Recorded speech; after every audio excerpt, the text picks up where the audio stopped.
10వ తరగతి పరీక్షా కేంద్రాలను రెండో రోజు సైతం జిల్లా కలెక్టర్ రాజశేష సందర్శించారు. ఈ సందర్భంగా పరీక్షా కేంద్రాల నిర్వాహకులు, సిబ్బందికి పలు సూచనలు చేశారు. ఆయన ఎలాంటి ఇబ్బందులు తలెత్తకుండా విద్యార్థులకు మౌలిక వసతులు కల్పించాలని ఆయన సూచించారు.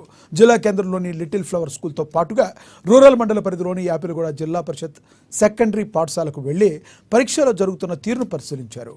మాస్ కాపీయింగ్కు ఆస్కారం లేకుండా ప్రశాంతమైన వాతావరణంలో పరీక్షలు సజావుగా జరిగేలా విధులు నిర్వర్తించాలని సూచించారు.